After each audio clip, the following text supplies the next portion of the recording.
Dear colleagues, welcome. It's a great pleasure for me to talk to you about a very common topic within spinal surgery, which is the treatment of degenerative lumbar spinal stenosis. We all know that this is a very common type of disease, which is more or less the bread and butter of spine surgeons all around the world, but still there's some controversy about different types of treatments, and I will discuss with you this topic in a minute. When we talk about spinal stenosis, we talk about what the musicians would say a variation of a theme, because you know there are many different types of spinal stenosis. The most frequent one we are dealing with is degenerative lumbar spinal stenosis, but this can be mainly bony stenosis, mainly soft or ligamentous stenosis. It can be associated with a congenital factor, and we see very often a mixture of these different etiologies of spinal stenosis. And of course, we know that the major underlying pathology for degenerative spinal stenosis is disc degeneration. During the degenerative process, the disc loses height. This leads to an overload of the facet joint. This leads to changes in the facet joint, to facet joint osteoarthritis, to hypertrophy of the facet joint capsule and of the yellow ligament. And step by step, in most of the cases over several decades, we get a more and more narrowing of the spinal canal, be it the central spinal canal or the lateral recess or even the foramen. And of course, this narrowing of the spinal canal can be associated with other pathologies which add a dynamic component to this. For example, the most frequent associated pathology is degenerative spondylolisthesis, which dynamically can lead to a worsening of the narrowing of the spinal canal, or deformities such as degenerative lumbar scoliosis, which also influences the clinical picture of this type of disease. Now, when we talk about treatment, the first question is what happens if we don't treat? And you all know it from your daily practice, and we know it from the literature. And here's just an example of one of the early papers describing this, what the natural course of a degenerative lumbar spinal stenosis is. Over 4 years, we know that 85% of the patient from the beginning of their symptoms either remain unchanged or worsen within a period of 4 years. Unchanged does not mean that they are good. Unchanged means that the symptoms, once they have started, do not change. They neither get better nor do they worsen. And only 15% of the patient show a somewhat spontaneous improvement. The reason for this is not really known, because we know that degenerative lumbar spinal stenosis is a slowly progressive disease. However, 15% might improve, but 85% of these patients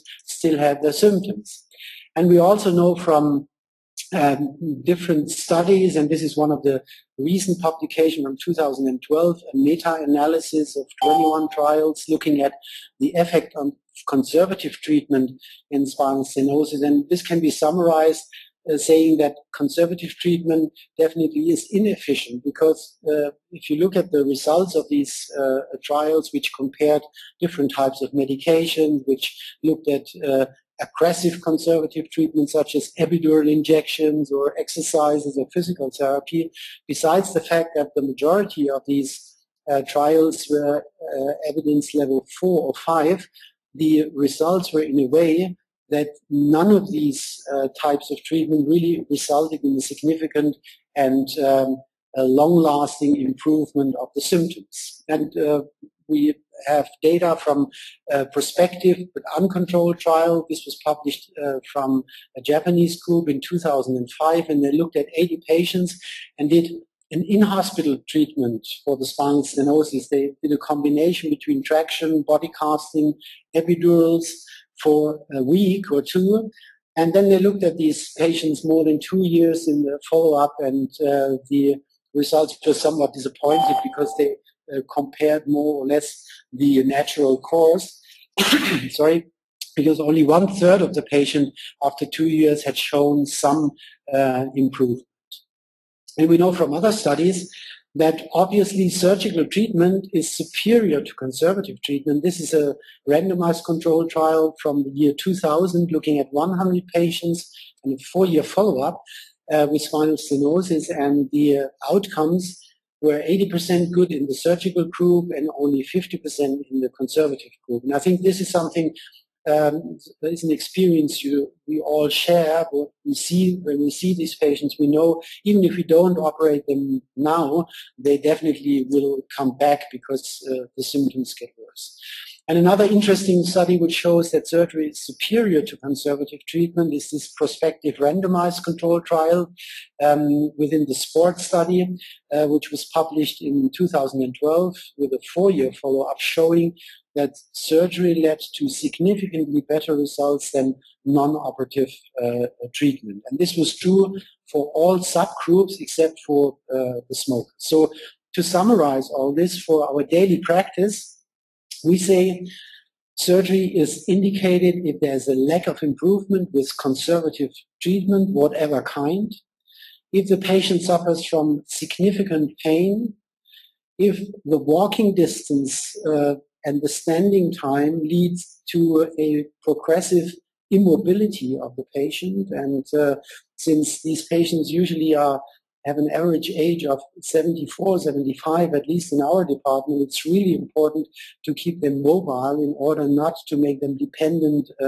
on others. And of course, if there are already motor deficits at rest, because we know in these old patients, if they have motor deficits at rest and not only upon walking, we know that the recovery or the recuperation of this motor deficit after decompression procedure is pretty low. So in summary, it's in most of the patients not a question of neurology or neurological deficit. Surgery is indicated when these patients have a significant decrease in their quality of life. And this is what guides us in our daily practice.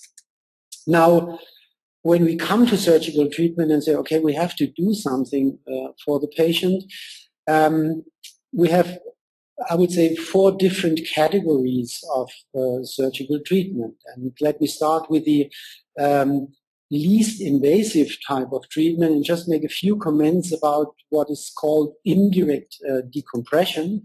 A couple of years ago, there were implants introduced to the market worldwide, which had the purpose of doing a distraction, an interspinous distraction, looking at the fact that most of these patients in the early stage of their lumbar spinal stenosis, they get relief upon flexion. And these implants, they just apply distraction between the interspinous processes without stabilizing, and thus leading to a slight opening of the spinal canal, as you can see with this myelo-CT on the right side before and after an interspinous distracting device. And obviously the least invasive of these types are the percutaneous ones, and here you see one of these examples. Actually, this type of treatment was brought up with an implant, and which you all know, which is the X-stop. And actually, with this implant, the first and only randomized controlled trial was published in 2005 by Zuckerman, comparing interspinous distraction with conservative treatment. Now, this was a non-inferiority study done or guided with the FDA in the US. And of course, you see, if you put in the X-stop, you have an improvement of symptoms which is significantly higher as compared to conservative treatment. But honestly speaking, this was predicted, knowing that conservative treatment does not really lead to success. But if you look at the overall absolute improvement, 45.5%, you might agree with this, is pretty close to what we call a placebo effect. Also, 73% of the patients were satisfied with the treatment. So the first take-home message for this, let's say, early stage type of treatment, in my opinion, is there's only one study which shows a strong evidence that this type of interspinal spacer is superior as compared to conservative treatment, but this is not really helpful in clinical practice, because if you look at the absolute success rates, 45% is certainly not something we would accept in the daily practice. And what has been published in the years after, not only with this type of implant, is that you have pretty high reoperation rate. I don't want to cite all the papers which were out on this, but these are the disadvantage of these time-winning or time-gaining type of treatment. Also, it's certainly the least invasive type of treatment. Now, the second option, and this is, let's say, something most of us do most of the time in our portfolio, is direct decompression. And of course, there are different possibilities to do direct decompression, but the, let's say, the current standard is certainly that most of us do it minimal invasive. The most important thing is, even if you do it minimal invasive, that you achieve a good technical result, that you achieve from go from this to this at the end of decompression. You see this is the same cut through the segment L4-5. You see it here at the paravertebral structures, and you can achieve a really nice decompression without doing too much damage to the posterior tension bending systems, to the facet joint. The approach is microsurgical interlaminar approach, using a unilateral crossover approach, which means you go from one side into the spinal canal, do the decompression, then you tilt your microscope in your tube, and then you go cross over to the contralateral side and achieve a circumferential decompression, the way you see it here in these drawings. And the approach usually can be done with very, very limited access. We use these mini specular type of retractors. You can use tubular type of retractors, but you end up with an approach between 15 and 20 millimeter to do a monosegmental decompression. Here's the technical result. Again, an example. You see here the stenosis. Here at the end of decompression, you also see how nicely the facet joints can be preserved, and this is usually what you remove from one segment. So technically it's possible. This is certainly the least invasive type of decompression, which does not lead to a destabilization of the segment, which is the most important thing if you treat these old patients. And there's a lot of literature or results out for this, for crossover decompression. You see these are papers from 2003 up to 2012 with follow-ups between 1 and up to 5 years. And you see the results, the good results are very homogeneous. Usually you end up with a good result which is more than 80%. So this is very reproducible, leading to good results. It's very minimal invasive and a very efficient type of decompressing the spinal canal. And the other side is the reoperation rates are pretty low, between 0.5 and 10%. You always have to consider that in these populations you sometimes have patients who have multisegmental problems or need a reoperation because of problems in adjacent levels or because of developing instability at other levels. But all in all, if you compare this with reoperation rates, which you, for example, have for fusion, this is more than acceptable in my opinion. So the take-home message from this part of the surgical treatment is certainly that if you have a symptomatic spinal stenosis, there is definitely an indication for surgery, because natural course will not lead to a success. The timing, I always tell the patient, the timing of surgery is negotiable, and it depends, of course, on the symptoms of the patient. If the patient has already deficits addressed, we really urge the patient to not postpone the operation. If this patient are just suffering from neurogenic claudication and can manage their life, of course, we can postpone surgery, but our opinion is the patient should plan the surgery, the patient should think about that he needs surgery, and it's definitely indicated. And the clinical outcomes are good. Usually, empirical data show that you lead 80% of the overall improvement is achieved within the first 4 months. So you get a very early improvement of the walking distance, of the standing time, of the pain. True recurrencies, the recurrency mean that you get again a stenosis at the operating level, are extremely rare. And as already mentioned, the reoperation rate following decompression ranges between 0 and 10%. Now, this does not seem to be very problematic. I think every one of you is familiar with this type of treatment. And now we come to the little bit more problematic patient. Sorry. And this is a patient who presents with symptoms of spinal stenosis, but also has clinically relevant back pain. What does this mean? If you look at the patient population, and these are data taken from the randomized control COFLEX trial in the US, and the patients were asked about back pain, and 98% of these patients who were treated for spinal stenosis had back pain for more than 6 months, and 87% of these patients for more than 1 year. And if you ask your patients routinely, what about back pain, you will see that more than 90% of these patients will report back pain.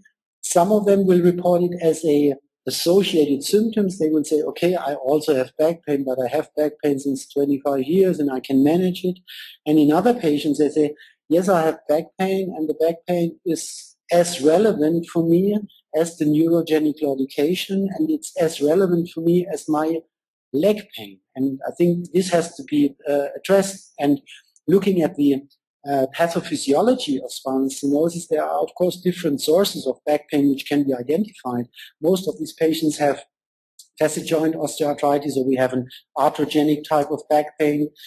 Most of these patients have disc degeneration, so the back pain could also be discogenic, as you can see here, 2 examples. And, of course, it could be functional, or it could be a mixture of all this. If they have stable or unstable deformities, of course, they contribute to the evolution of back pain. And if you consider this on the one hand, and if you consider the symptoms from spinal stenosis on the other hand, then of course you come to a very, I would say, individualized or more sophisticated treatment philosophy in order to address all these different pathologies and all these different clinical symptoms arising from these pathologies.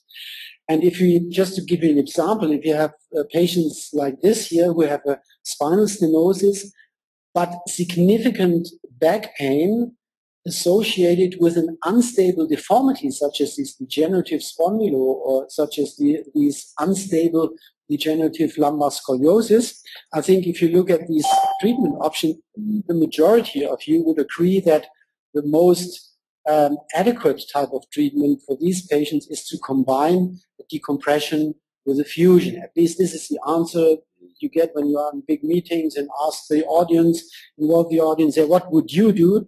In such type of situation, most of them would do a decompression and a fusion. I completely agree with this. But what about this situation where you have a spinal stenosis with significant back pain, but with a stable deformity, such as this disc space collapse and this first degree spondylo, which does not move at all, or this frontal tilt, which is pretty stiff, already has osteophytes? What is the answer for these types of patients? Is it really necessary to fuse them all? Are these maybe patients where you should combine decompression with dynamic stabilization, or are they doing well with mere decompression? And here, in most of the meetings and most of the discussions, the controversy starts. But let me go through this. Maybe some of you would say, okay, in this type, I just go back, in this type of situation, I would only do a decompression. This is the most favorable type of treatment for me. My patient's doing well. What does the literature say?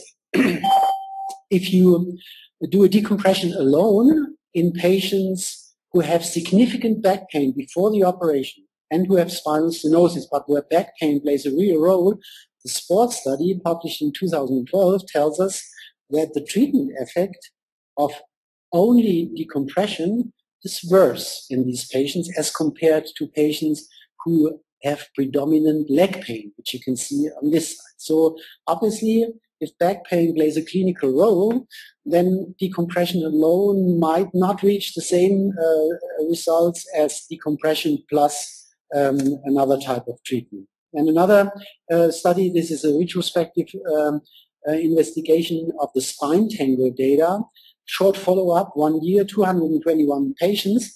And what they found is that if these patients with spinal stenosis have an increased preoperative low back pain intensity, which means that these patients have significant back pain as well before the operation, the outcome as measured with the Comey score is significantly worse as compared to the patients who mainly have neurogenic claudication. This is true for decompression only if you have patients with back pain. And when it comes to back pain, spinal stenosis plus deformity. Of course, there's no, it's not distinguished whether the deformity was stable or unstable, but in this paper from 2011, it is clear that the overall improvement rates for decompression alone in a patient with a degenerative spondylo or degenerative lumbar scoliosis is 64-51%. If you compare these outcomes to the outcomes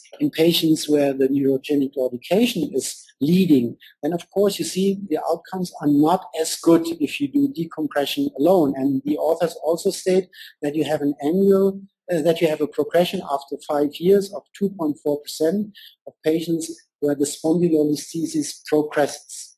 And another paper looking at this is this paper looking at the reoperation rates, and you see especially for degenerative lumbar scoliosis in patients with spinal stenosis and degenerative lumbar scoliosis, if you do decompression only, you have pretty high reoperation rates within the first 5 years, which can reach up to 25%, and in 8% you have a progression of the spondylo, in 2.5% you have new spondylolisthesis. So that if you summarize this, the take-home message is that, of course, if you do decompression alone in a patient with claudication plus back pain, you have an effect on back pain, but obviously this effect is not really long-lasting, and in the majority of the studies, it's not really significant influence on back pain.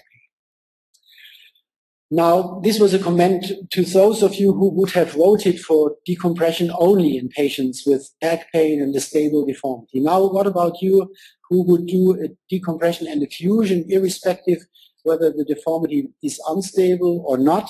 If the patient has significant back pain, some of you certainly would do a fusion irrespective of all the associated pathology. So you would end up with the pillar number 4 in the treatment strategies, which is decompression in combination with fusion, whatever kind of fusion. Here you see some examples of different fusion types, TLIFs, posterolateral, without instrumentation, 360-degree, and so on. Now, if we go to the literature, not necessarily the literature for spinal stenosis, but if we go to the literature about fusion in degenerative lumbar spine, the Cochrane review, and this is the latest from 2008, says there's limited evidence to support some aspects of surgical practice for fusion, but they strongly recommend to have more randomized controlled trials. And if we look at papers describing outcomes of decompression and fusion in the degenerative lumbar spine, we can say, okay, the results are acceptable. You see, you get success rates which range between 17 and more than 80%. They are acceptable in follow-ups between 1 and 11 years, but they are not, I would say, in a way that we get really enthusiastic about it. And we know this from our daily practice. And this is fusion in general for degenerative diseases. I'm not talking yet about spinal stenosis.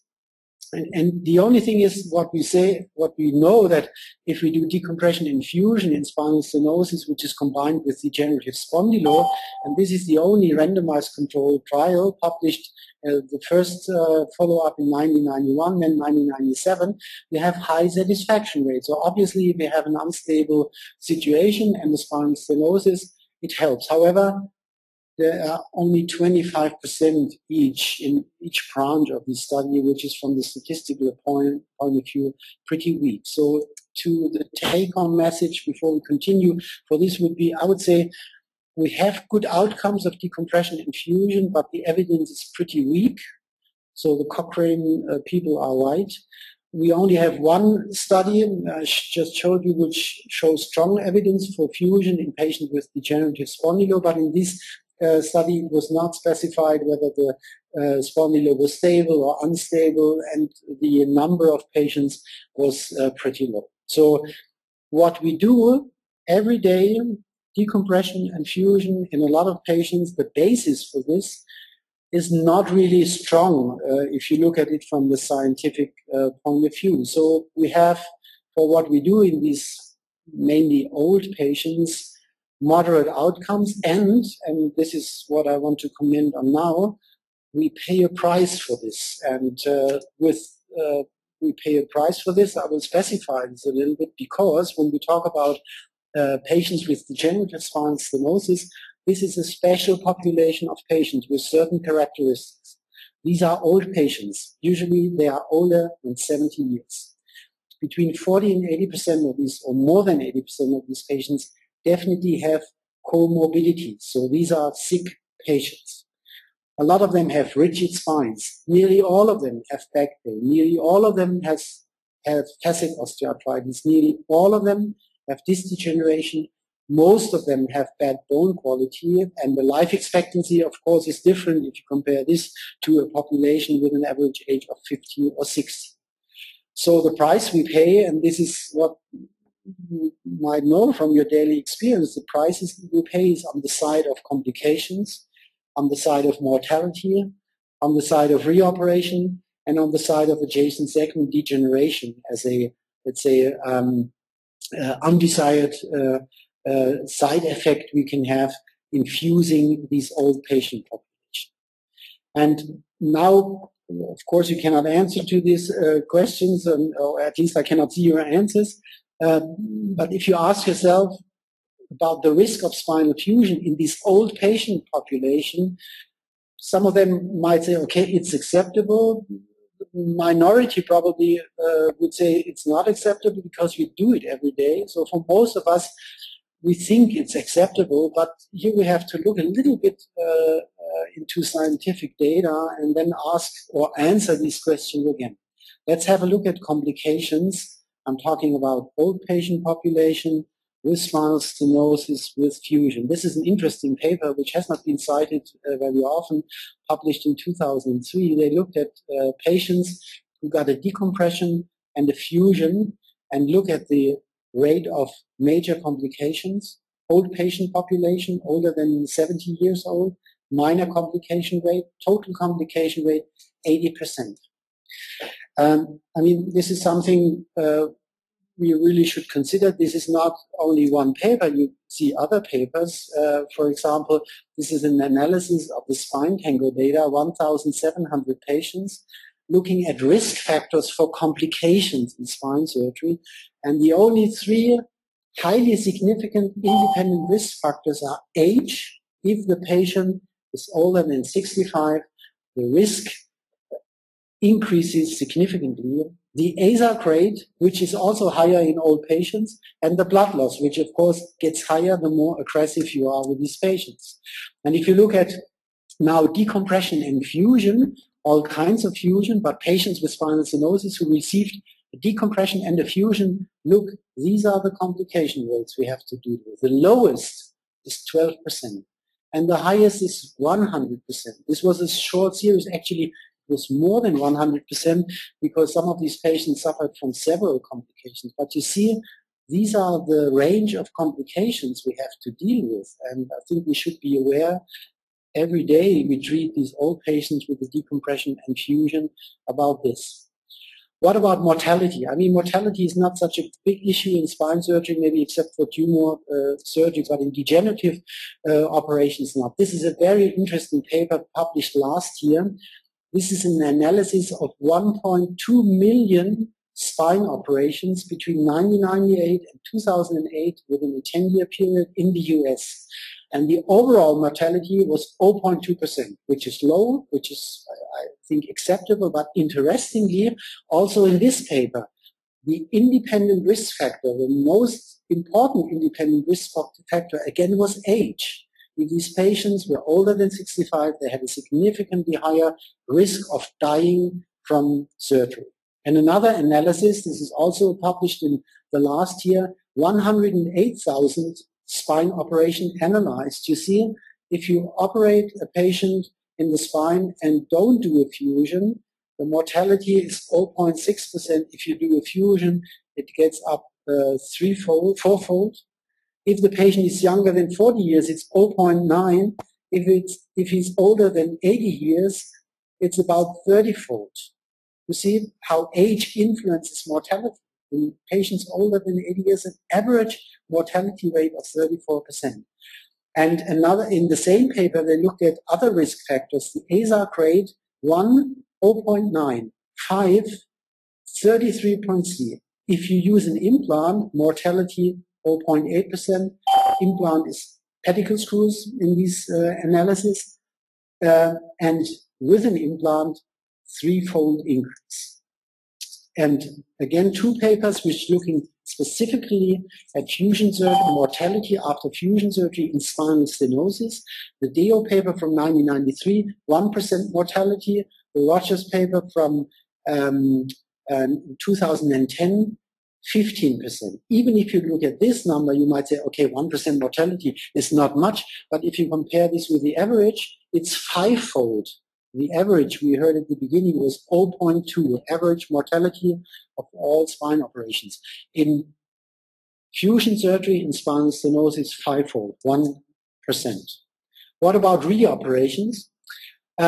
These are the reoperations following fusion in spinal stenosis. I have cited 4 important papers with patient numbers between 100 and more than 9,000 and follow-ups between more than 2 and 11 years. You see the reoperation rate between 7 and 21.5%. It's not in a way that if you do decompression and fusion that it's done for the rest of the life of the patient. You have significant reoperation rates. And when we talk about reoperation, the question is why?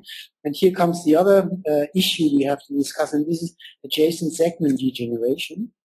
And we know, and just to show you some recent papers, we know that the annual incidence of adjacent segment degeneration following a TLIF or a PLIF is about 2.5%. So within 10 years, you have 25% incidence of adjacent segment problems. You might say, okay, but they are not all clinically relevant, but this is a systematic review published last year in the Cochrane Library, looking at 162 studies with a 5-year follow-up. And they ended up with an annual incidence of 0.6 to 3.9% following fusion surgery. And again, look, what are the main risk factors? The risk was highest for adjacent segment degeneration in patients who were fused and who were older than 60 years. It was highest in patients who had a facet osteoarthritis and degenerative disc disease, and it was highest in patients or had an increased risk in patients who had fusions cranial to L5S1. So all these clue factors which influence the annual incidence of adjacent segment degeneration, they are all 3 true specifically for patients with a spinal stenosis. They are older than 60. They all have facet osteoarthritis. They all have degenerative disc disease. And the majority of spinal stenosis in the fusion is above L5S1. It's pretty rare that you have L5S1 spinal stenosis. The majority is L4, 5 and higher. So they have an increase, even an increased risk as compared to the other fusion population. And if you look at radiologically relevant adjacent segment degeneration and compare this to the natural cause, you see that in the natural cause, and this is always a criticism, that people say, okay, there's a genetic predisposition, there's a natural cause, so neighboring segments, they degenerate whether you do an operation or not. That's true. The cumulative incidence of this degeneration within a 5 to 25 year period ranges between 6 and 44% as a natural cause. In patients who have a fusion, it ranges between 12 and 50%, so double as high, and here also higher, but in half the period of time. So this is a strong indicator that obviously fusion influences the natural cause in a way that adjacent segment degeneration, at least radiologically relevant, occurs more often in patients having a fusion. And you might say, okay, radiologically relevant does not mean they get symptoms, but on the long run, we know that radiologically relevant changes, they end up in clinically relevant changes. So they precede the clinical symptoms. Now, the take-home message from this, from the price we pay in fusing patients who need a decompression, is that, of course, the clinical outcomes of decompression and fusion in spinal stenosis are acceptable, more or less, but with a weak level of evidence, and they are only acceptable or have been acceptable because we didn't have alternatives. Of course, we did it every day, we still do it every day, because in a lot of cases we don't have alternatives, but we should look at it much more critically than we did in the past, because the complication rates, they reach up to 70% in these old patients. The reoperation rates I have commented on, the adjacent segment degeneration, and we also have an increased mortality in this old patient population when we do a decompression and a fusion. Now, again, we all should ask the same question as before. The risk of spinal fusion in old patients with spinal stenosis, are they really acceptable or are they not really acceptable? And I would say if we would have a less invasive or a comparable alternative, most of us will end up with answer D, that we say, okay, if we can get the same result with less risk for the patient, maybe fusion in some of the cases at least is not acceptable. But what is the answer? Because we are in a tunnel and we just have decompression and fusion. If they have back pain, is there light at the end of the tunnel, or do we have scientific data which support that there might be an alternative? And this is the second part now I want to stress. And I want to come to all those of you who said, okay, decompression alone is not enough for patients with back pain and spinal stenosis. Fusion maybe is too much.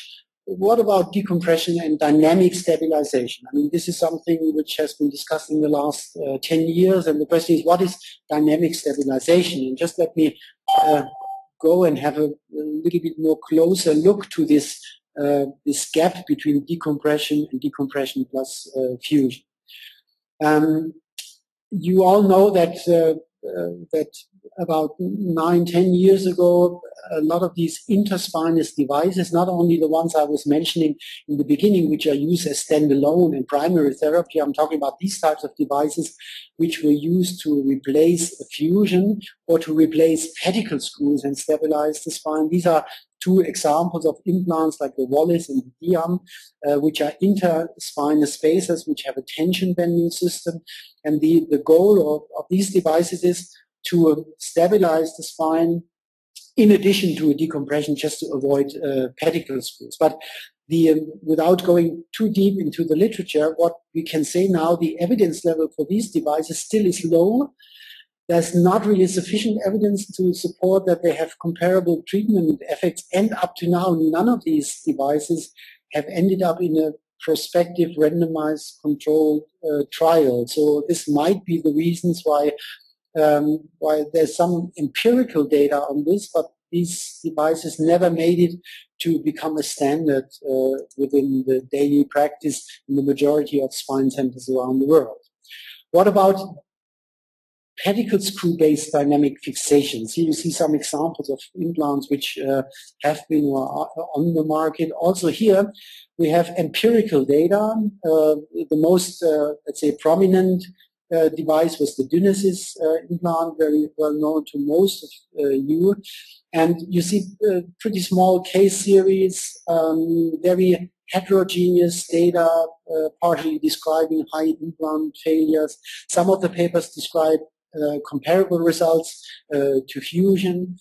Some of them describe progression of degenerative disc disease if you use them after discectomy, and others describe lower success rates. So it's a very heterogeneous situation in the scientific world with these devices. And here it's the same. Most of these papers are evidence level 4 or 5, and there's still a weak evidence for these type of pedicle screw-based dynamic systems to achieve a comparable treatment effect comparable to fusion, and there are no controlled trials. Now, let me come to another alternative where, in the meantime, there is hard data, and I would like to comment a little bit on the FDA IDE study, which has been done with an interlaminar stabilization product, which is the Coflex device, which is put in between the lamina. It's not an interspinal support, it's an interlaminar support, because most of the port is at the base of the lamina, and this device was meant to be implanted instead of a fusion in patients suffering from low back pain and spinal stenosis. And this study has just been published in Spine, the first 2-year results of this IDE study, and I will shortly summarize this study. Also, we were not participating because it was a US study, an FDA-guided study, prospective randomized control trials in more than 30 centers. And the goal of these studies was to compare in patients suffering from spinal stenosis plus significant back pain, was to compare decompression and fusion, instrumented posterolateral fusion, which is standard in the US, and compare fusion with decompression and interlaminar stabilization. So this was not the only treatment. The main treatment was decompression, and then instead of doing a fusion, part of the cohort was implanted with the Coflex implant.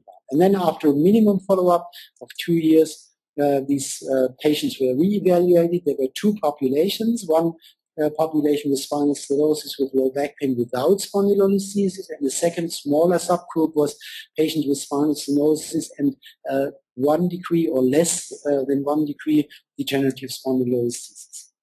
Now, the inclusion criteria were definitely back pain with neurogenic claudication, with stenosis at the levels 1 to L5, 1 or 2 level, oswestry pre-op more than 40, visual analog scale low back pain more than 50. There was a 2-to-1 randomization, and all these patients, of course, had at least 6 months of unsuccessful conservative treatment. And these were the contraindications, so morbidly obese patients were included, patients with severe osteoporosis were excluded, and with other types of deformity. Now, the patients were enrolled, I think, from 2003 on, or 2004 on. 384 surgeries were performed, and you see this is the bunch of data which was analyzed.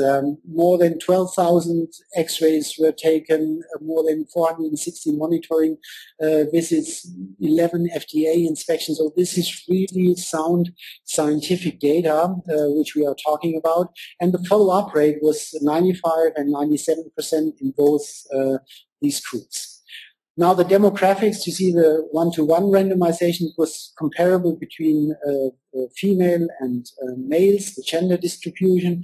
Also, other demographics such as average age, average height, weight, and body mass index were comparable in both groups before the operation. And there was a 2-to-1 randomization.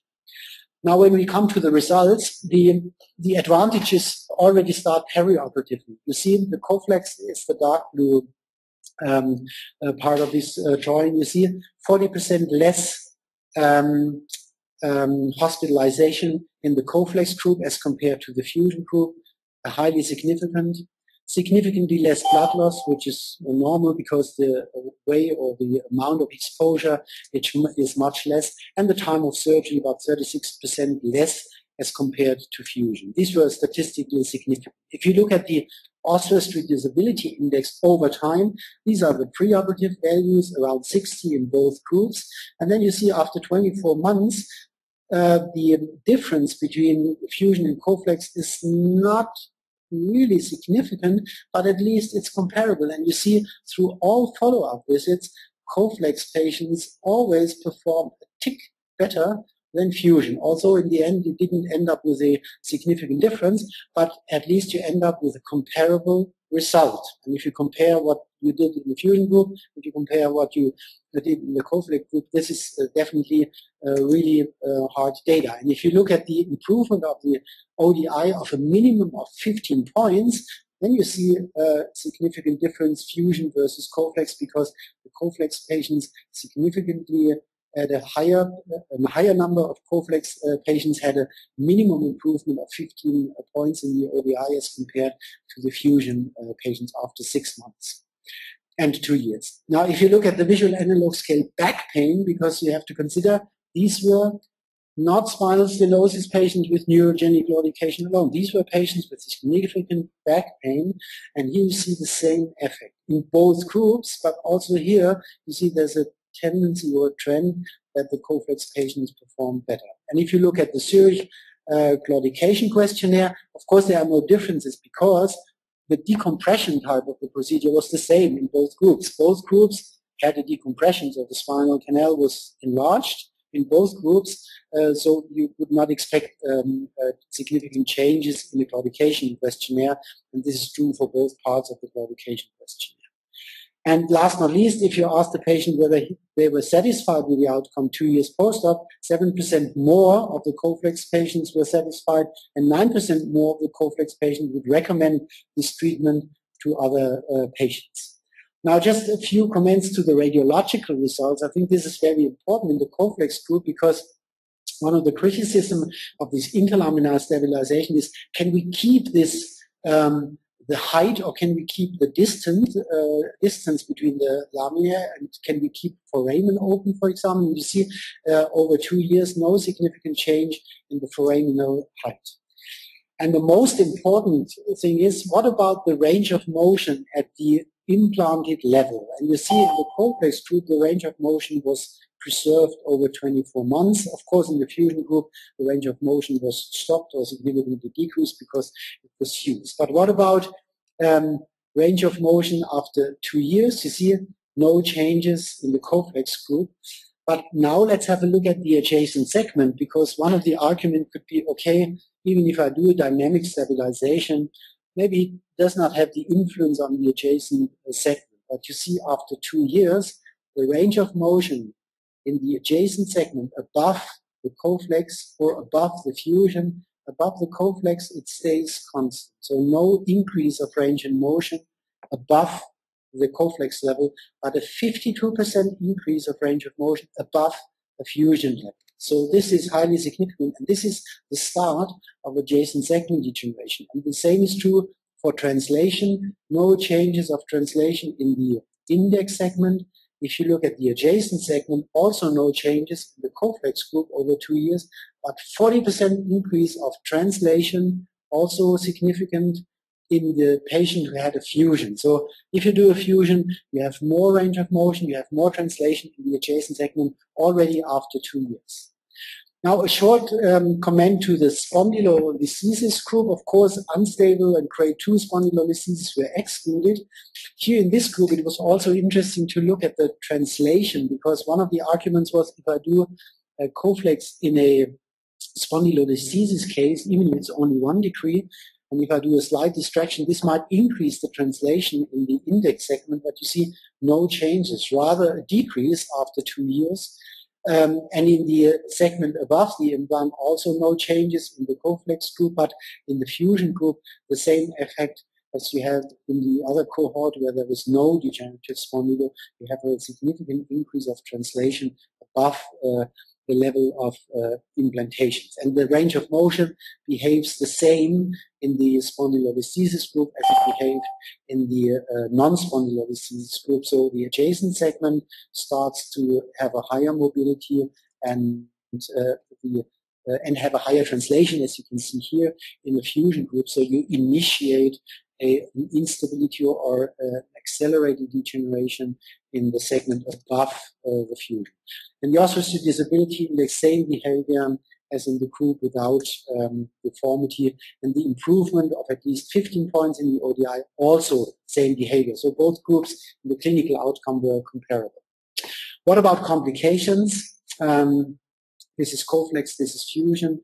You see some implant loosening, 1.4% in the Coflex, in the fusion group 3.7%, implant migration 1.4 versus 1.9, and implant breakage. You see even more breakages in the fusion group than in the Coflex group, otherwise pretty comparable.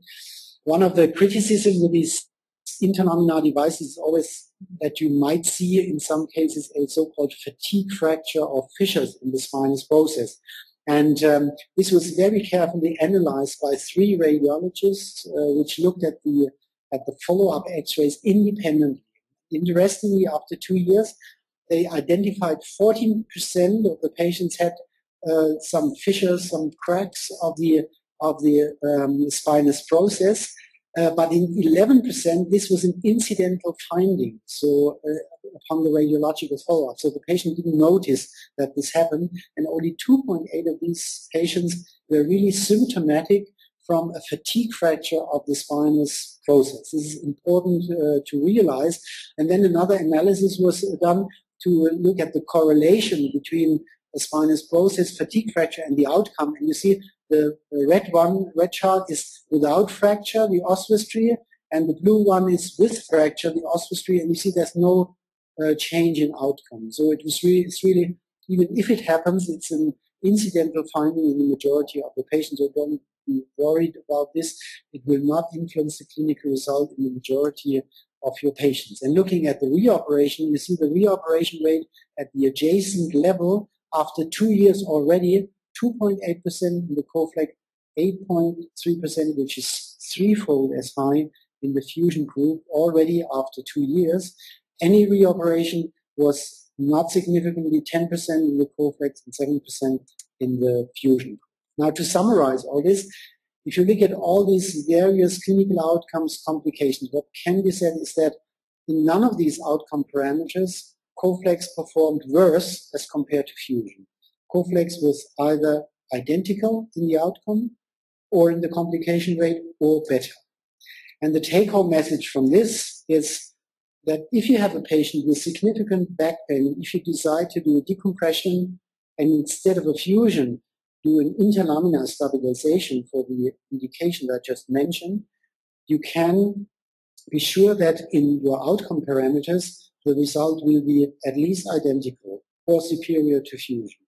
Don't be afraid. From this data we have here, it is identical or superior to fusion. And if you then consider that the invasiveness is much lower, there has been a cost calculation also in the US. Even the costs are lower, even including the implant costs, and considering that this is the first evidence level 1 study with an interlaminar stabilization following decompression in patients with back pain, we can say that it's non-inferior or superior to fusion. And interestingly, look at the sequelae or the things you should expect in the future. There's a statistically significant hypermobility in the adjacent segment following a fusion in this study. And at follow-ups, some of the patients already are in follow-ups of more than 2 years, not included yet in these data. The pain scores seem to increase again in the fusion group, and there are 3 times more reoperation in the adjacent segment even after 2 years. Now, to come to an end, to summarize all this, and to come to what I would say is a treatment algorithm. What do I do in which case of spinal stenosis? I would say if the patient comes in an early stage with leg symptoms, without back pain, without instability, just a neurogenic claudication, early or minor symptoms, this is a situation where you still can wait, honestly speaking. I mean, this is not a situation where you have to really urge the patient to go into surgery. Now, if the leg symptoms increase, and if the patient has neurogenic claudication with mild back pain, and if, for example, there are risks for general anesthesia, this might be patients where you would say, okay, maybe too early to decompress or too risky to decompress. Let us do an interspinous distraction with a percutaneous interspinal spacer, not stabilizing, but leading to a slight distraction and to an indirect decompression. But then if the patient comes with a severe neurogenic claudication with mild back pain or insignificant back pain, this is a major group which definitely ends up with decompression alone, and where decompression really has high success rates. Now, if patients come with the same symptoms, but if the back pain gets significant, there's no instability.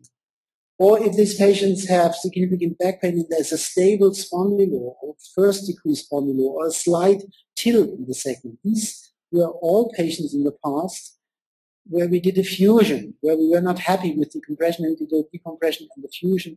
And this is the group where I believe is the gap for decompression and the implantation for Coflex. So some of the patients from this group shift into this group if they have significant back pain, and some of the last group, which is the patients with severe stenosis, dominant back pain, might shift here in this group unless they have unstable spondylo or degenerative scoliosis with cup angles of more than 25%. So this is, I would say, based on the scientific literature, an algorithm which is practicable in daily practice. and where we have now real hard data which support that obviously decompression plus an internominal stabilization with the Coflex is an option. And don't mix this up with interspinous distraction. Don't mix this up with other types of implant where we don't have evidence level 1 data. I'm just talking about this type of interlaminar stabilization and about these types of patients which I have presented to you. This might be let's say, the cohort which is feasible. So to conclude all this, I think times are changing. I also belong to the one who was very skeptical. We did a lot of Coflex in the middle of the 10th of this century. Then we stopped for a while because we were not sure about scientific data. We didn't do it in a prospective follow-up. But now with this data, of course, there's no reason for us why not to start again. And looking at our results now retrospectively,